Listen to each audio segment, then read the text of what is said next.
الحمدللہ رب العالمین والصلاة والسلام علی سید الانبیاء والمرسلین وعلی آلہ واصحابہ اجمعین۔ قال اللہ تبارک و تعالی الا ان اولیاء اللہ لا خوف علیہم ولا هم یحزنون۔ صدق اللہ مولانا العظیم۔ اللہم صلی وسلم وبارک علی سیدنا مولانا محمد اجود الخلق وعلی آلہ وصحبہ اجمعین۔ معزز و محترم سامعین و ناظرین، آج جس بلند پایا ہستی کے ذکر سے ہم اپنے قلوب و اذہان کو منور و معطر کرنے کی سعادت حاصل کر رہے ہیں، ان کا اس میں گرامی حضرت خواجہ خواجگان، بحر طریقت و شریعت کے شناور، علوم ظاہر و باطن کے نیر تاباں، حضرت معین الدین چشتی اجمیری سلطان الہند عطائے رسول قدس اللہ سرہ العزیز۔ حضرت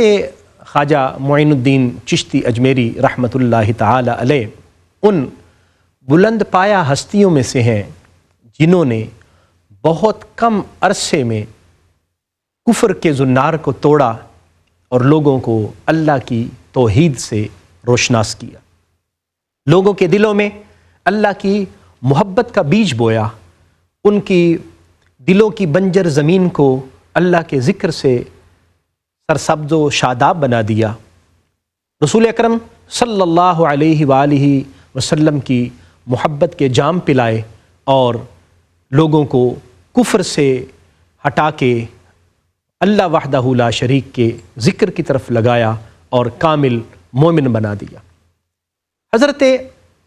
خواجہ معین الدین چشتی اجمیری رحمۃ اللہ علیہ آپ 534، 535 یا 537 ہجری کو اس دنیا میں تشریف لائے۔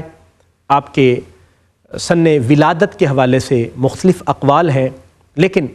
بہرحال یہ 6 صدی ہجری کا یہ دور ہے اور 4تھی دہائی ہے 6 صدی ہجری کی۔ حضرت خواجہ معین الدین چشتی اجمیری جس گھر میں آپ تشریف لاتے ہیں وہ اہل اللہ کا گھر ہے۔ آپ کی والدہ ماجدہ اللہ کی ولیاں ہیں، آپ کے والد ماجد اللہ کے نیک بندے ہیں، علم و عرفان کے ماہر اور تقوی و طہارت کے آپ شاہ سوار ہیں۔ حضرت خواجہ غیاث الدین رحمۃ اللہ تعالی علیہ، حضرت خواجہ معین الدین چشتی اجمیری کا جو علاقہ ولادت ہے وہ سیستان یا سجستان اس شہر کا نام ہے، اور قصبے کو سنجر کہا جاتا ہے جہاں آپ کی ولادت سعادت ہوتی ہے، ولادت باسعادت۔ حضرت خواجہ معین الدین چشتی اجمیری رحمۃ اللہ تعالی علیہ بچپن سے ہی آپ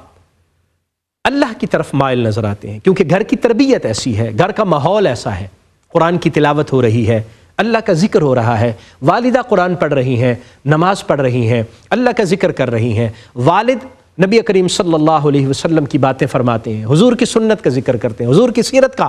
اور حضور صلی اللہ علیہ وآلہ وسلم کے مبارک حلیے کا ذکر فرماتے ہیں۔ حضرت خواجہ معین الدین 9 سال کی عمر میں قرآن مجید حفظ کرنے کی سعادت حاصل کر لیتے ہیں، یعنی بہت تھوڑی عمر میں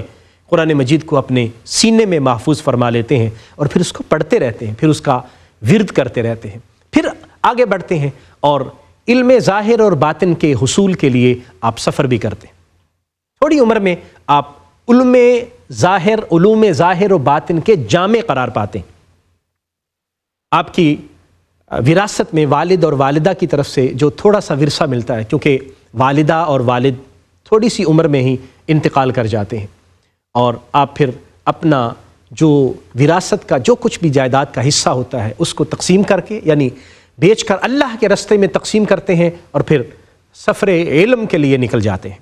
آپ بخارا جاتے ہیں، آپ سمرقند جاتے ہیں، اور اس دور کے بڑے بڑے علماء سے آپ علم ظاہر و باطن حاصل کرتے ہیں، وہاں سے فارغ التحصیل ہوتے ہیں، عراق کی طرف سفر کرتے ہیں، اور عراق میں بعض روایات یہ بتاتی ہیں کہ آپ کی ملاقات حضرت قطب الاقطاب غوث الاغیاث حضرت شیخ عبد القادر جیلانی رحمۃ اللہ علیہ سے ہوتی ہیں، اور آپ ان کی میت میں کچھ وقت گزارتے ہیں اور ان کے فیض سے اپنے سینے کو منور و معطر کرتے ہیں۔ پھر مختلف جگہوں پر مختلف مشائخ کے پاس آپ حاضر ہوتے ہیں اور ان سے علم فقہ، علم تصوف، علم تفسیر، علم حدیث، علم فلسفہ، منطق اور دیگر جتنے مروجہ علوم ہوتے ہیں تمام کے جامع بن جاتے ہیں، اور پھر اپنی باطنی صورتحال کی طرف متوجہ ہوتے ہیں۔ مختلف مشائخ سے ملاقات کر کے آپ بالآخر حضرت خواجہ عثمان ہرونی رحمۃ اللہ علیہ کی بارگاہ میں پہنچتے ہیں اور ان کی خدمت میں حاضر ہو کر ان سے بیعت کرتے ہیں، اور یوں آپ کا سلسلہ بیعت حضرت خواجہ عثمان ہرونی سے جڑ جاتا ہے، اور وہ آپ کو بہت بلند مقامات پر پہنچا دیتے ہیں۔ بہت تھوڑے وقت میں آپ وہ عروجات حاصل کر لیتے ہیں جو لوگوں کو حاصل کرتے مجاہدے کرنے پڑتے ہیں، لوگوں کو ان مقامات پر پہنچتے ہوئے اور ان جگہوں کو حاصل کرنے کے لیے بہت زیادہ محنت کرنا پڑتی ہے، لیکن آپ کی چونکہ زمین بالکل تیار ہوتی ہے، آپ کے گھر سے ہی آپ کی تربیت ہو چکی ہوتی ہے، اس لیے زیادہ وقت نہیں لگتا، صرف بیج ڈالنے کی ضرورت ہوتی ہے اور وہ پھر اللہ کریم کی طرف سے تناور درخت بنا دیا جاتا ہے، اور آپ بہت بلند رتبے پر فائز ہو جاتے ہیں۔ اپنے شیخ کے ہمراہ مختلف مقامات کا سفر کرتے ہیں، مختلف مشائخ کی خدمت میں حاضر ہوتے ہیں، اور بہت سارے اہل اللہ سے ملتے ہیں۔ حضرت شاہ شہاب الدین سہروردی رحمۃ اللہ علیہ کے ساتھ آپ کی ملاقات ہوتی ہے۔ اب سفر حرمین میں بھی اپنے شیخ کے ہمراہ حاضر ہوتے ہیں۔ حضرت خواجہ عثمان ہرونی کی معیت میں آپ حرم کعبہ میں حاضر ہوتے ہیں۔ حضرت خواجہ عثمان ہرونی آپ کو اللہ کے حضور پیش کرتے ہیں، اللہ کی طرف سے قبولیت کی ندا آتی ہے، اور پھر روضہ رسول کی طرف مدینہ طیبہ کی طرف سفر کرتے ہیں، رسول اکرم صلی اللہ علیہ وآلہ وسلم کی بارگاہ میں حاضری پیش کرتے ہیں، اور حضرت خواجہ عثمان ہرونی آپ کو فرماتے ہیں کہ آپ نے حضور کی خدمت میں سلام عرض کرنا ہے، اور آپ حضور کی خدمت میں سلام کرتے ہیں، السلام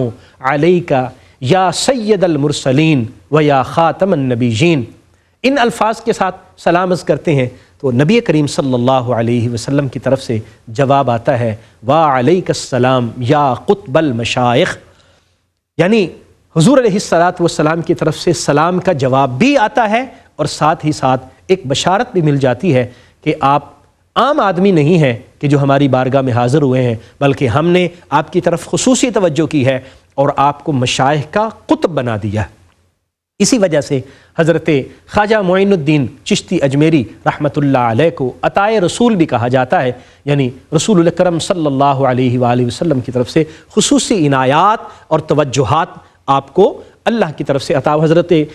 خواجہ معین الدین چشتی اجمیری کو عطا ہو۔ حضرت خواجہ معین الدین چشتی اجمیری رحمۃ اللہ علیہ آپ حضور کے حکم سے ہند میں آتے ہیں اور یہاں آ کر ڈیرا لگاتے ہیں، مختلف جگہوں سے ہوتے ہوئے لاہور اور دہلی اور پھر اجمیر۔ لاہور میں حضرت فیض عالم داتا گنج بخش علی بن عثمان حجویری رحمۃ اللہ علیہ کے مزار پر انوار پر چلہ کشی کرتے ہیں، اور تقریباً 40 روز آپ کے فیض سے مستفیض ہوتے ہیں، اور گنج بخش فیض عالم مظہر نور خدا ناقصاراں پیر کامل کاملارا رہنما، یہ آپ کی خدمت میں نذرانہ عقیدت پیش کرتے ہوئے دہلی روانہ ہوتے ہیں۔ آپ کے ساتھ آپ کے مرید صادق حضرت خواجہ قطب الدین مختیار کاکی رحمۃ اللہ علیہ وہ بھی ہمراہ ہوتے ہیں، ان کی ڈیوٹی لگتی ہے دہلی میں، اور ان کو وہاں چھوڑ کے پھر آپ اجمیر میں روانہ ہو جاتے ہیں۔ وہاں صورتحال بڑی عجیب ہے، بہت معاملات عجیب اور پریشان کن ہیں۔ وہاں پر لوگوں پر ظلم کیا جا رہا ہے، اور پرتھوی راج نے اپنا دبدبہ اور اپنی حکومت کا پریشر لوگوں پر رکھا ہوا ہے، اور ظلم کی صورتحال یہ ہے کہ کوئی کھل کے بات نہیں کر پاتا اور اس کے ظلم کے خلاف آواز نہیں اٹھا پاتا۔ کچھ جادوگر ہیں جو اس کے ساتھ ملے ہوئے ہیں، کچھ تلوار کا زور ہے جو لوگوں کو اس کے زیر نگیں رکھے ہوئے ہیں۔ حضرت خواجہ معین الدین اجمیری رحمۃ اللہ علیہ آپ وہاں پر ڈیرا لگا لیتے ہیں اور لوگوں کو دین حق کی تعلیم دینا شروع کرتے ہیں۔ لوگ آپ کا مقابلہ بھی کرتے ہیں، لیکن آپ بڑی محبت کے ساتھ، بڑی شفقت کے ساتھ اور پیار کے ساتھ آپ اس کا جواب دیتے ہیں، قطعاً کسی کے گالی کا جواب گالی سے نہیں، محبت کے ساتھ۔ اور وہ جو جادوگر آپ پر جادو کرنے کے لیے اور آپ کا مقابلہ کرنے کے لیے آئے، آپ بڑے پیار کے ساتھ ان کو سمجھاتے ہیں اور ان کے مقابلہ جو جادو کا مقابلہ کرتے ہیں اور وہ سمجھ جاتے ہیں کہ ہم تو جادوگر ہیں لیکن ان کے پاس جو قوت ہے وہ جادو کی نہیں ہے، وہ کوئی اور طاقت ہے، اور وہ جو اپنا زنار توڑ کے اور کفر کی طریقوں سے نکل کر اسلام کی روشنی میں داخل ہو جاتے ہیں۔ معزز و محترم سامعین و ناظرین، حضرت خواجہ معین الدین چشتی اجمیری رحمۃ اللہ علیہ کے مختصر سے احوال آپ کی خدمت میں نے عرض کیے۔ اب ہم نے دیکھنا ہے کہ آپ کس بلند پایا سیرت و کردار کے مالک تھے اور وہ کون سی عظمتیں تھیں جو آپ کے کردار کو بلندیوں تک لے جاتی ہیں، اور آج بھی آپ کا کردار زندہ و تابندہ ہے جو ہم جیسے لوگوں کے لیے رہنمائی فراہم کر رہا ہے۔ حضرت خواجہ معین الدین چشتی اجمیری رحمۃ اللہ علیہ، آپ کی سیرت و کردار سے ہمیں علم ہوتا ہے کہ آپ حق کو فوراً قبول کرنے والے تھے۔ آپ بچپن کا آپ ایک واقعہ دیکھیے کہ آپ اپنے باغ میں، جس کو بعد میں آپ نے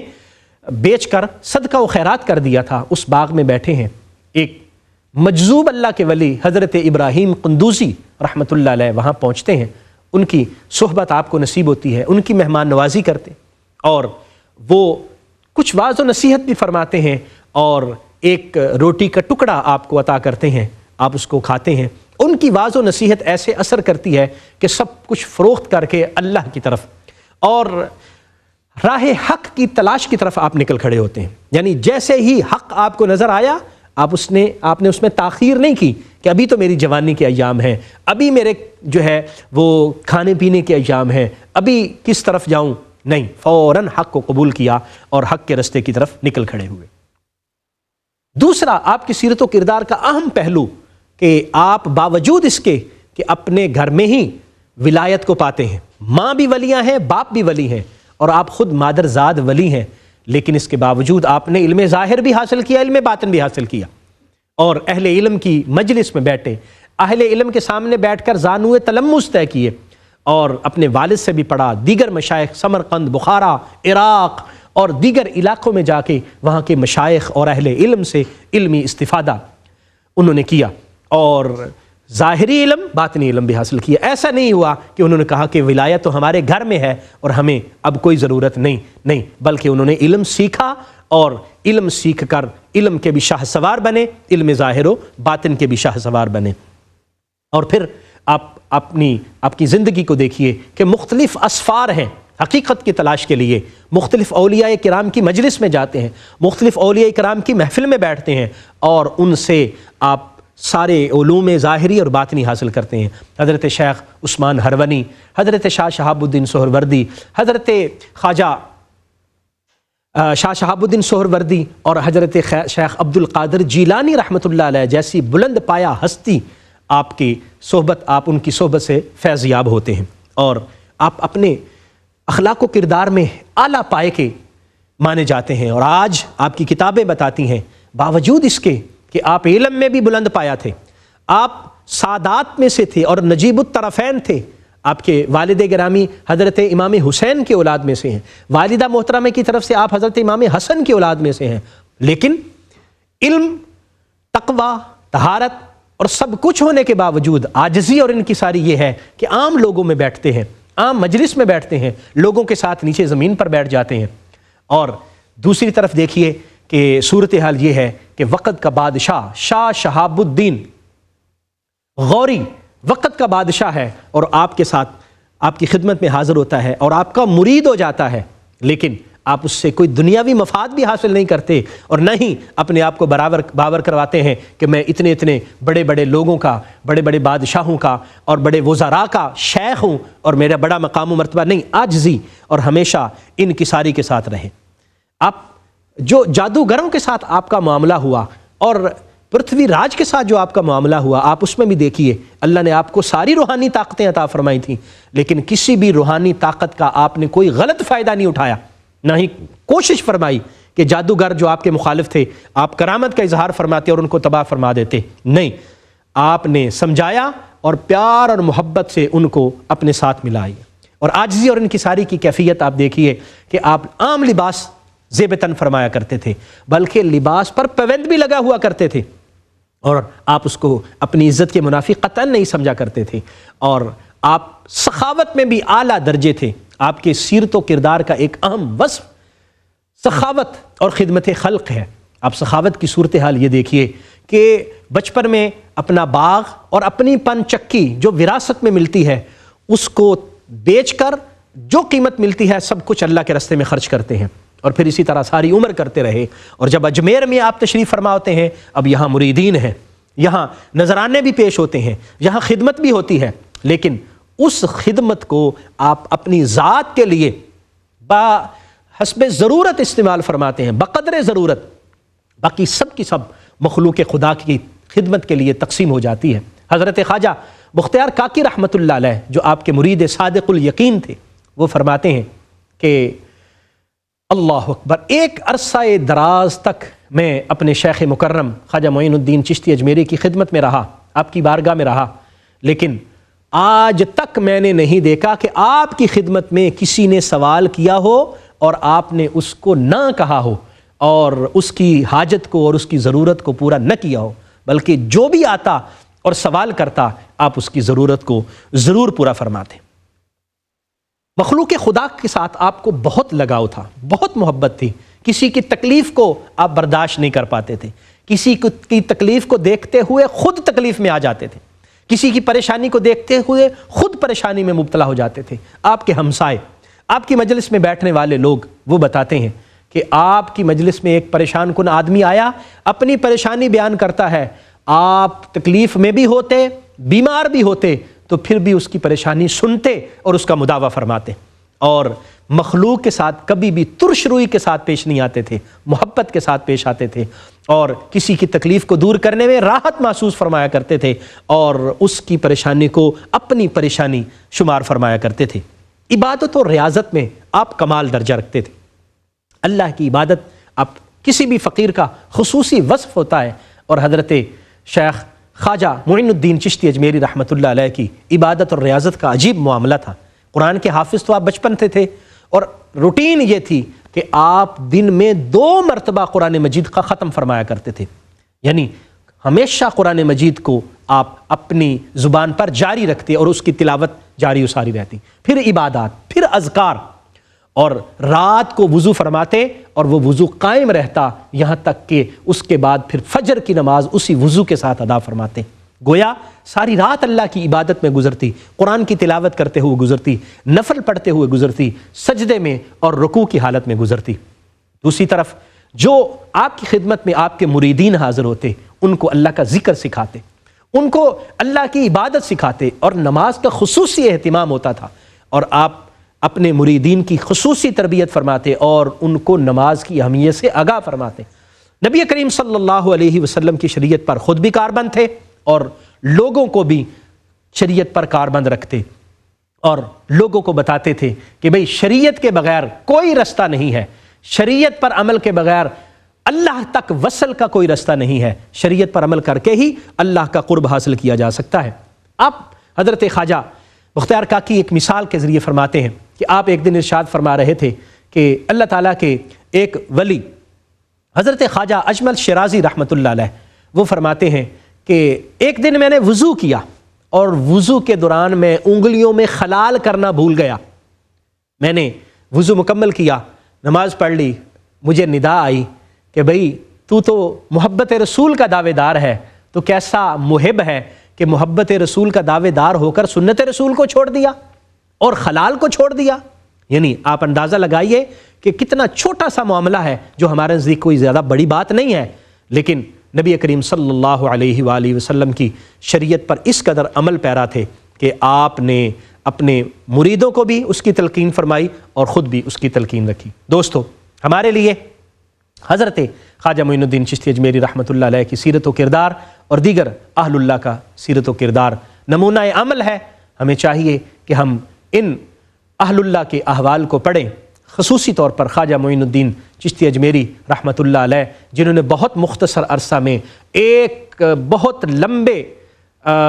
وقت سے کفر و شرک میں مبتلا اس علاقے کو توحید کی روشنی عطا کی اور لاکھوں کی تعداد میں لوگوں کو کلمہ پڑھا کر دائرہ ایمان میں داخل کیا، وہ کس قدر خوبصورت سیرت و کردار کے مالک تھے۔ ہم اللہ سے دعا کرتے ہیں اللہ ہمیں ان کے سیرت و کردار سے فیض حاصل کرنے کی اور ان کے سیرت و کردار پر عمل کرنے کی توفیق عطا فرمائے، آمین۔ وآخر دعوایا ان الحمد للہ رب العالمین۔